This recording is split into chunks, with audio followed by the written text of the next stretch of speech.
Old business?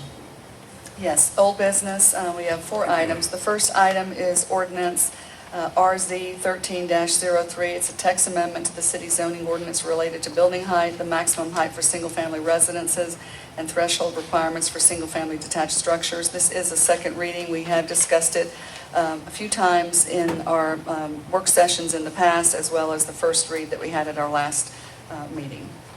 Thank you.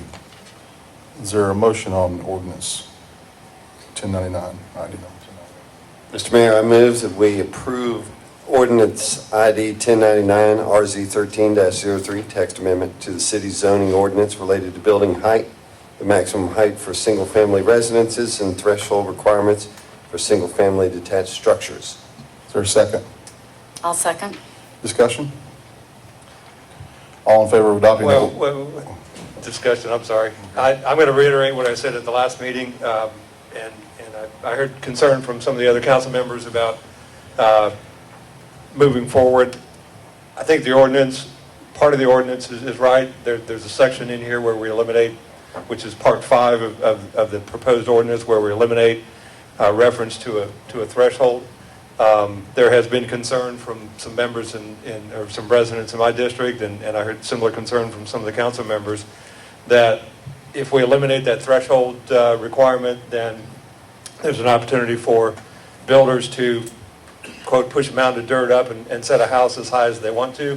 I think that you can mark my words that we're going to begin getting more and more calls from people asking about how did that towering house get approved.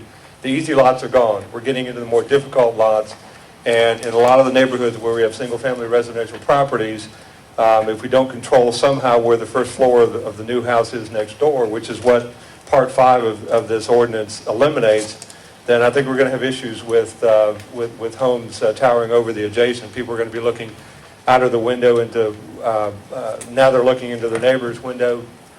Next week they'll be looking into their neighbor's basement wall. So I would hope that, or I would ask that we amend the approval to approve the height change that's proposed by staff, but to eliminate the change to Part 5, which is again the elimination of the threshold limitation that I believe is going to have strong impact on future development in the Brookhaven area. Thank you, Jim. Any more discussion? All in favor of the ordinance, signify Yeah, so by... I'm sorry, I do have a question. Okay. Jim, when you look at Part 4, I guess your point is that it says no new construction of a single-family detached dwelling shall exceed 40 feet. I guess your concern is that No, if it's not new construction? no. Part 5 is the section that, It says that it's deleted in its entirety.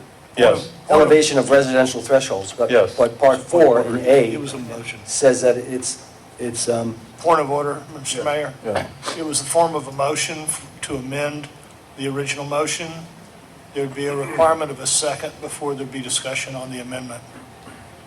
I didn't hear it. I heard it. Did you want to make a motion to amend, Jim? I or believe did I believe he you did. mentioned there was... I'd like to amend, yes. Okay. So but prior to making any further discussion on Okay. that, it would require a second for the amendment. Okay. I see what you're saying, okay.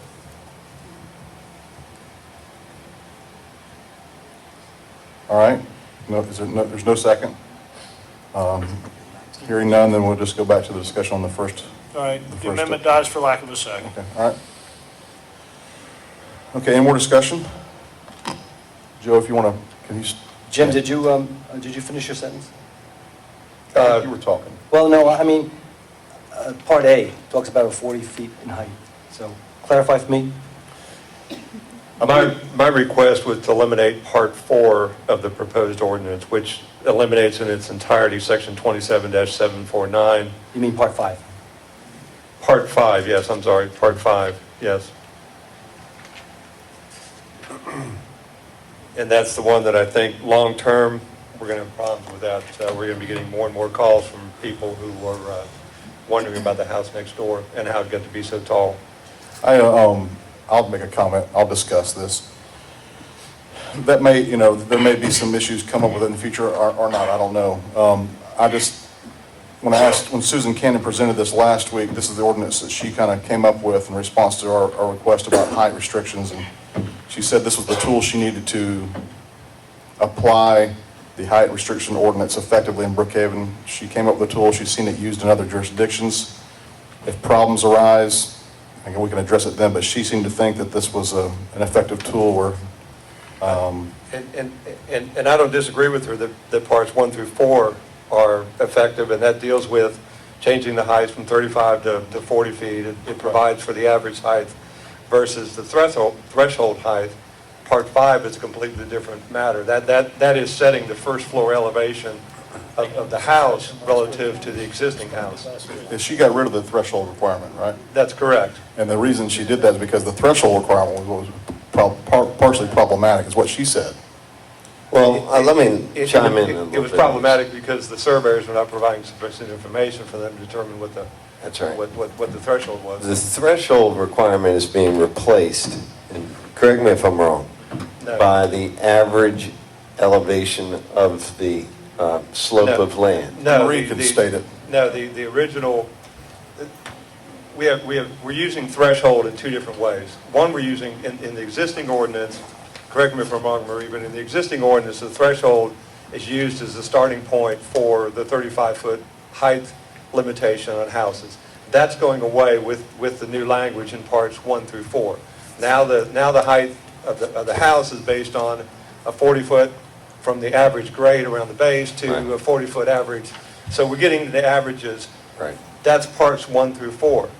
Parts 5 deals with another section of the code that specifically says the finished floor elevation, the first floor threshold of the new house has to be plus or minus 2 feet, or can be no more than 2 feet higher than the existing threshold. So it's two different sections of the code dealing with two different sections of the construction. One is setting the height, the Right. other is setting the relative Yeah, and height of the first floor. And the reason I'm against holding that threshold in the code is that I believe that it's a property owner's right to decide where they want to put their threshold, and they shouldn't be bound by the previous owner's decision of where they put their threshold.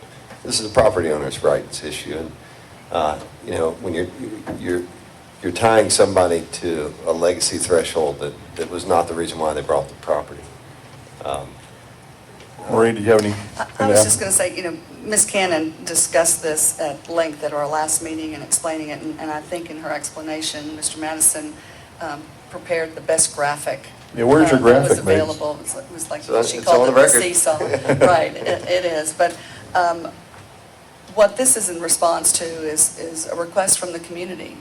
We have property owners right now that have been waiting months to be able to pull a permit to build a house that is built in Johns Creek, City of Milton, Roswell, I think even Sandy Springs, and it's an identical house. And what Susan was looking for is, what is the standard in the industry that she has practiced, that I've practiced, and others in the field, not only in the metro area, but even outside, to provide some simplicity in how you measure height.